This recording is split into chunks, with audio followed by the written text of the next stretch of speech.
उत्पत्ति अध्याय 37 उसका 23 वचन कहता है, इसलिए ऐसा हुआ कि जब यूसुफ अपने भाइयों के पास पहुंचा तब उन्होंने उसका रंग बिरंगा अंग रखा जिसे वो पहने था उतार लिया और यूसुफ को उठाकर गड्ढे में ढाल दिया।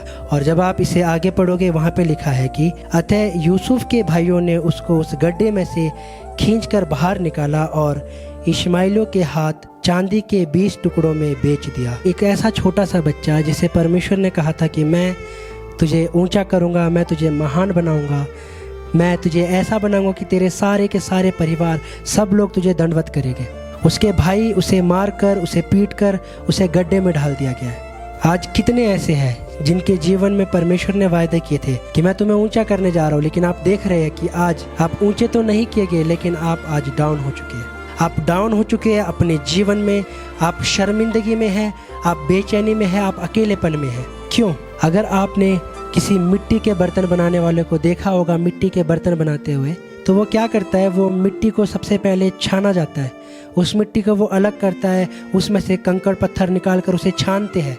जब उस मिट्टी को छाना जाता है तो वो प्रोसेस थोड़ा सा कठिन होता है और उसके बाद उस मिट्टी को जब फेंटा जाता है, जब उसे क्ले बनाया जाता है पानी में भिगोकर, उसे फेंट कर उसे मारा जाता है ताकि वो अच्छे से सॉफ्ट बन सके। और वो भयानक परिस्थिति होती है उस मिट्टी के लिए, और इतना दर्द झेलने के बावजूद, इतना कुछ होने के बावजूद आखिर में जाकर उसे फिर से उसे आग में तपाया जाता है।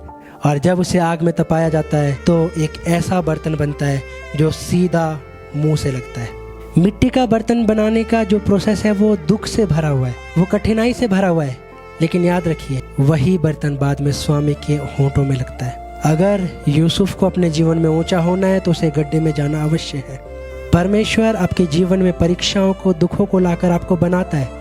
जितना ज़्यादा आप सोने को आग में डालोगे वो उतना ज़्यादा निखरता है, जितना ज़्यादा आप हीरे को नकाशोगे वो उतना ज़्यादा निखरता है, वो उतना ज़्यादा प्योर होता है। अगर आज आप भी यूसुफ के तरह गड्ढे में हैं, अगर आज आप भी यूसुफ की तरह दुख में है, परिस्थिति में आपको लगता है कि परमेश्वर ने आपको छोड़ दिया है, वो परमेश्वर आज आपको छोड़ा नहीं है, वो आपको बनाने जा रहा है।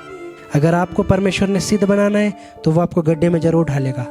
अगर परमेश्वर आपको चमकाना चाहता है, उठाना चाहता है, तो वो आपको ज़रूर तोड़ेगा, वो पीसेगा। यूसुफ को लगा होगा कि परमेश्वर ने उसे छोड़ दिया है, लेकिन बाइबल बताती है कि एक समय ऐसा आया जब यूसुफ को प्रधानमंत्री बनाया गया। यही वो समय था जब यूसुफ सिद्ध बन चुका था। आज परमेश्वर हो सकता है देरी करे, वो दुखों को आपके जीवन में लाए, वो परीक्षाओं को आपके जीवन में लाए, वो आपको बढ़ाने के लिए है, वो आपको तोड़ने के लिए नहीं, वो आपको नष्ट करने के लिए नहीं, वो आपको ऊंचा उठाने के लिए है।